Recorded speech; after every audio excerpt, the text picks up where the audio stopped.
I want to play a quick soundbite of President George W. Bush, who was giving a warning about all of this back in '07. I know some in Washington would like us to start leaving Iraq now.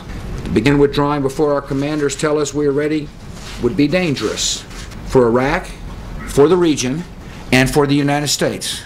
It would mean surrendering the future of Iraq to al-Qaeda. It would mean that we'd be risking mass killings on a horrific scale. It would mean we allow the terrorists to establish a safe haven in Iraq to replace the one they lost in Afghanistan.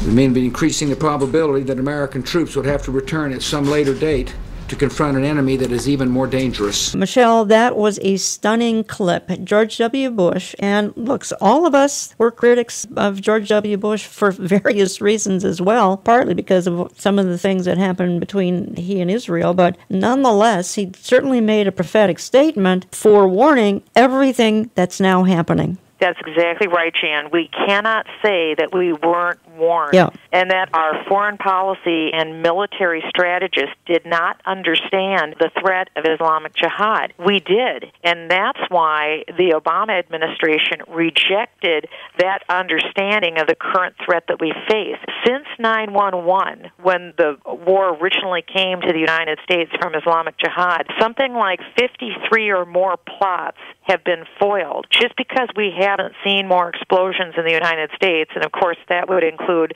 the Boston Marathon bombing, which was part of Islamic Jihad, we have had over 53 plots that have been foiled. Now we know that there are terrorists in the United States that have renounced their citizenship, and they have joined with the Islamic Jihad, including Major Nidal Hassan, who is responsible for the Fort Hood tragedy, where 14 Americans were tragically killed at Fort Hood by him. We also know that there's a terrorist connection here in Minnesota. We have terrorists who left the United States, who joined the Islamic Jihad, and as a matter of fact, the first 2 Americans to be killed in the Islamic Jihad were Minnesotans. This is, again, a connection here in the United States, and that is something that is also new about the Islamic State, in that now this is the first time that an Islamic army is also peopled by individuals who hold Western passports. Well, this has not happened before. I want to go there in just a minute because it's hugely important, and you've introduced some legislation and all that. And I believe this is out of the same article from WorldNet Daily. The Minneapolis area has become home to more than 50,000 Somalis. That's since the 1990s. They have been brought here by the U.S. State Department through the Refugee Resettlement Program authorized by the Refugee Act 1980. In a report earlier this week, WorldNet Daily detailed how several Christian charities work as contractors for the federal government to resettle the refugees using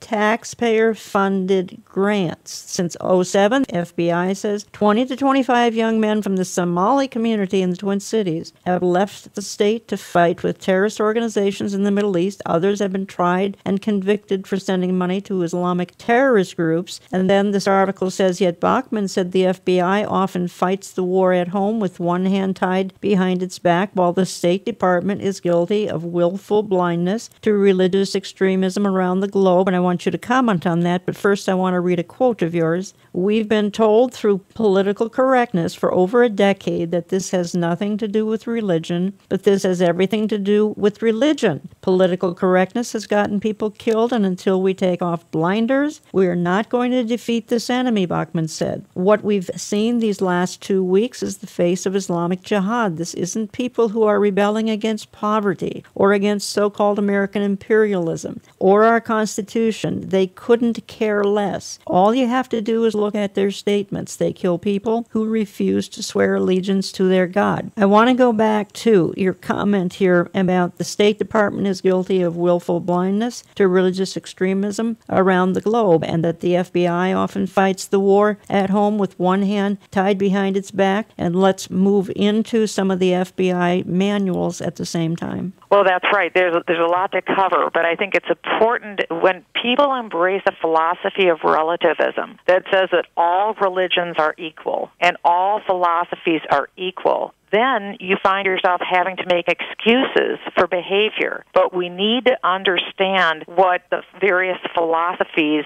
mean, and that's why we need to look at what the terrorists themselves say. and the terrorists tell us this is a religious war. After the Fort Hood tragedy, for instance, there were two studies that were done. One was called the Lieberman Report, another was the FBI exhaustive study done on Fort Hood, and both conclusions were the same. What they stated is that those involved in government or various agencies, because of political correctness, weren't able to properly diagnose and communicate what the problem was. And it's because people are so worried about offending. In the case of Major Nadal Hassan, he was a psychiatrist with the Army. On his business card, he had printed the words, Soldier of Allah. Mm-hmm. He was actually emailing and commuting with Anwar al-Awlaki, who was the chief recruiter for al-Qaeda, and he was communicating with him about terrorist activities. We knew about this. Our government knew about this, which was ongoing, and our government chose not to intervene and not get involved with this